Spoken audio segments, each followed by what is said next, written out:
this is Nicole, and today is going to be how to make it stretch. Today we're going to be making our own brown sugar and chocolate chip cookies using a cookies and cream bar because I'm out of chocolate chips and I'm out of brown sugar. So today we're going to attempt to make brown sugar. This is my first time trying it, so we're going to see what happens. I've already put in a cup of sugar, and we're going to use, this is some blackstrap molasses, which is pretty good for cooking with. It just doesn't taste good straight out to eat, so we don't want to waste it. We're going to see how this works.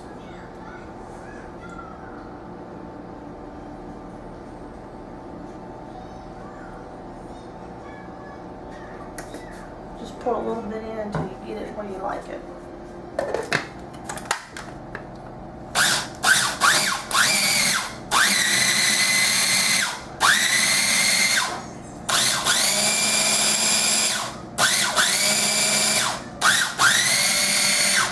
Let's mix it up a little bit.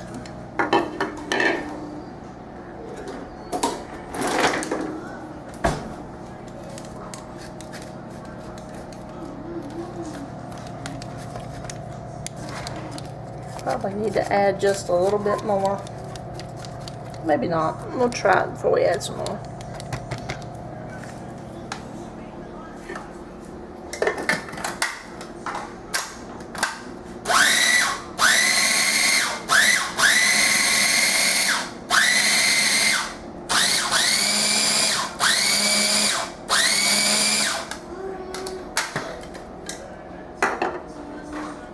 Maybe a bowl.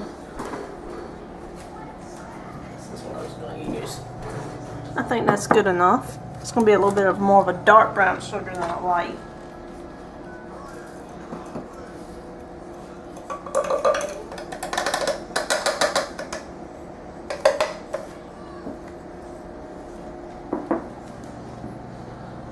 But when you don't have any, this will work just fine.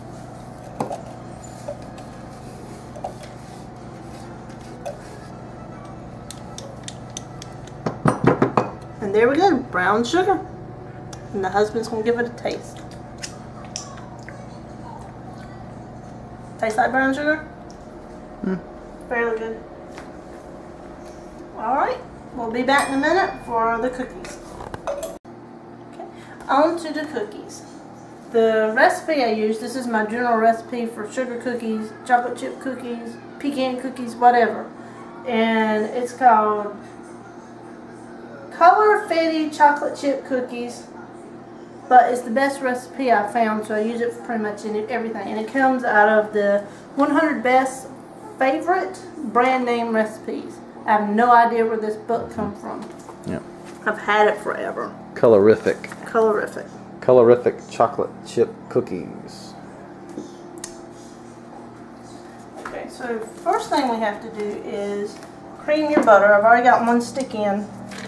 Here's my second one. The kitchen's kind of warm, so they're really soft, but it'll be okay.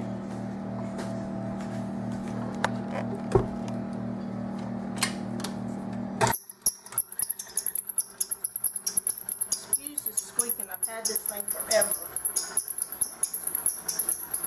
And once that gets fairly smushed, we'll add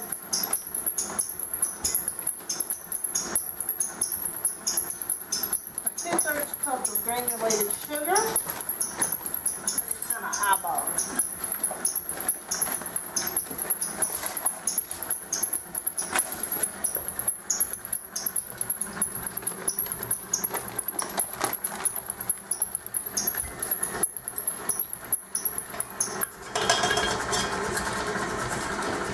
And a half cup of homemade brown sugar.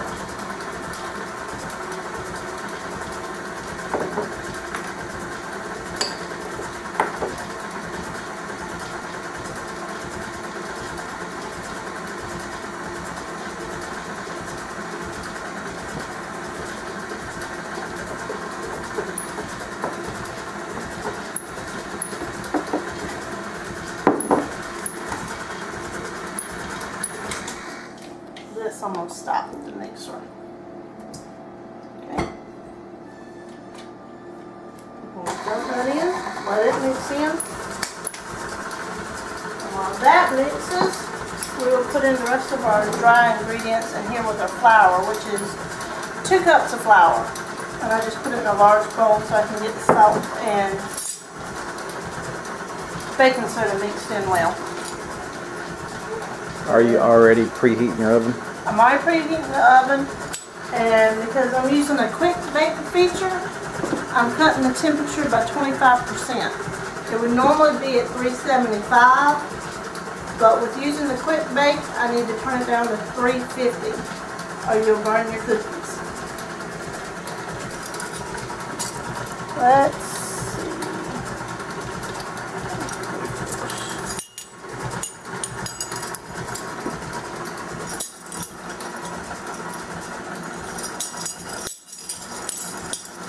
It calls for 3/4 baking soda and 3/4 salt.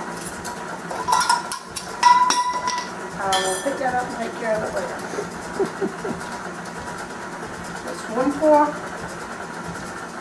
2/4, 3/4. Just sit over there and get it clean where it is. And the salt.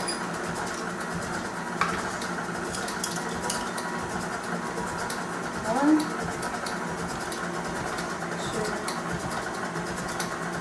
3.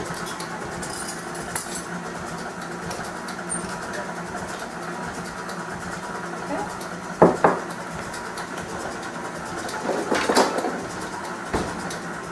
Give that a quick stir. Make sure you mix that all up really well or you'll get salty spots.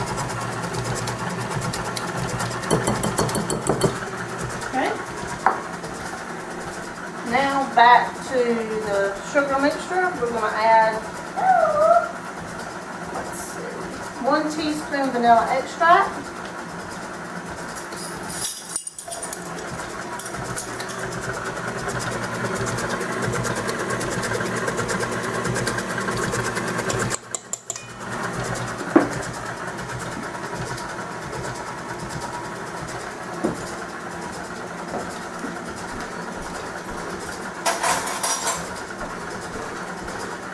And then 1 egg. And today we're using a duck egg because we have them coming out our ears.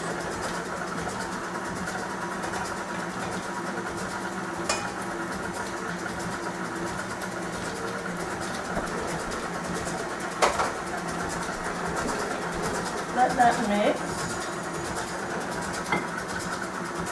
What's the difference in using a duck egg versus a chicken egg? The duck egg is supposed to be richer, supposedly. So we're going to see. And it's supposed to be chocolate chip cookies, but as I said, we're out of chocolate chips, so we're going to make it stretch and use what we have, which is a Hershey's cookies and cream candy bar.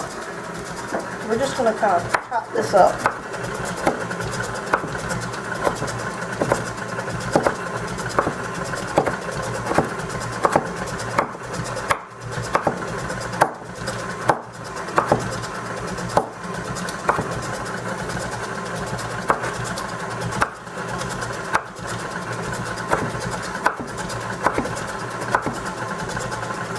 There we go.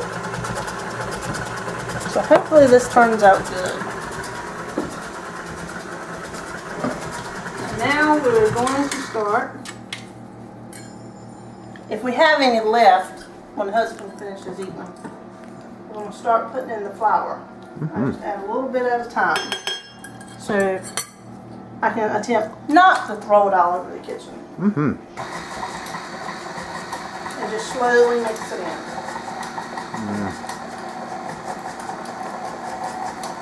Should I go in for a 3rd time? No.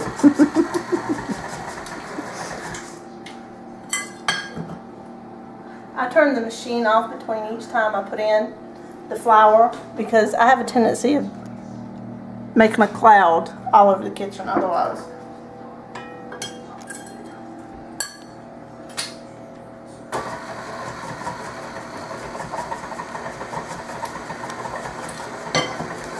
And this recipe calls for putting in the chocolate chips right at the end.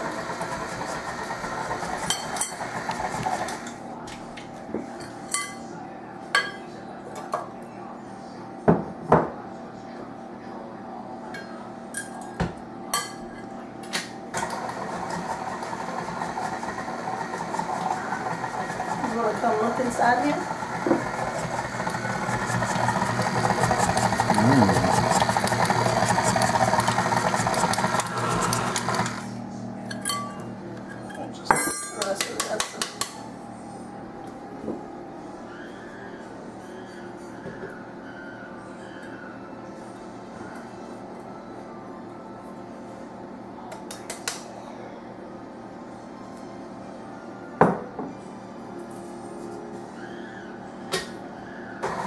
Okay, mixing in the last little bit. Clean all this up.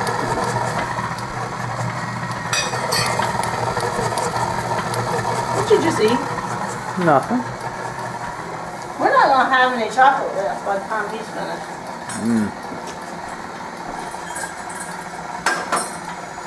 And for that, he gets to wash the dishes. Alright, so now we're just going to slide in the chocolate. There we go. It's not a whole lot, but it'll give us a taste anyway.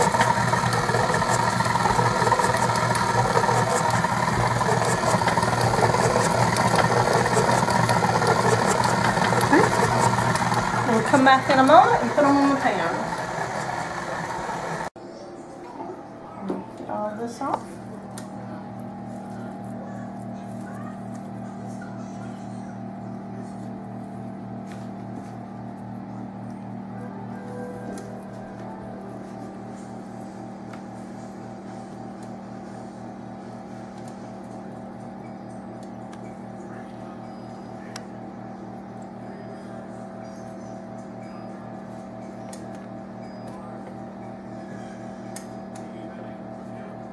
What kind of attachment is that? Some mixing attachment with the squeegee on it?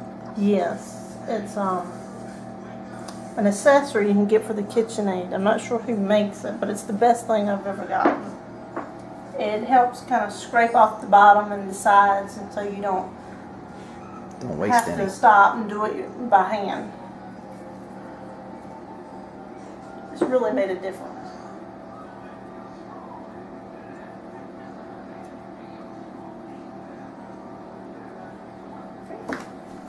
Nuh-uh. No. It's got raw eggs, no.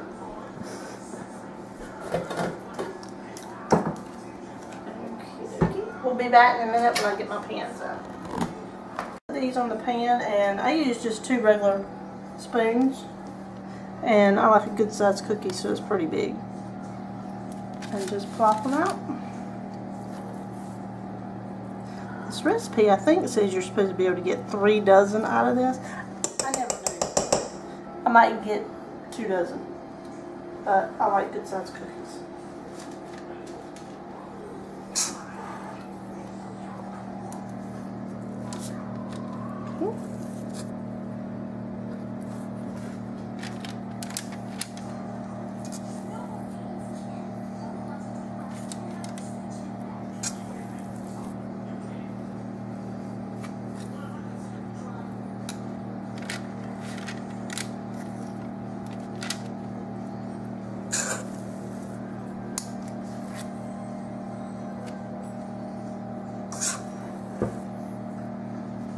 Let's take a little bit of that off.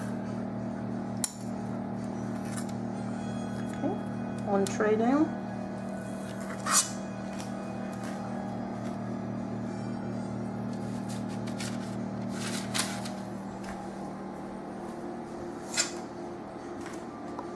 Go with this. It'll just be a really good cookie. Back in a minute. Oh, we'll be back in a minute.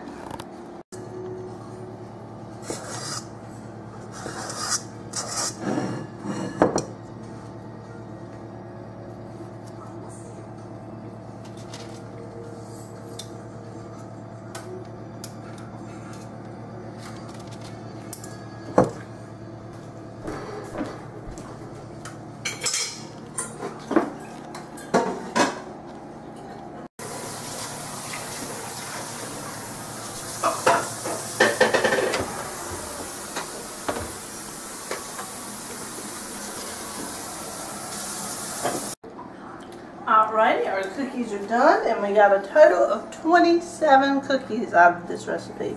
And as I forgot to mention before, they need to cook for 9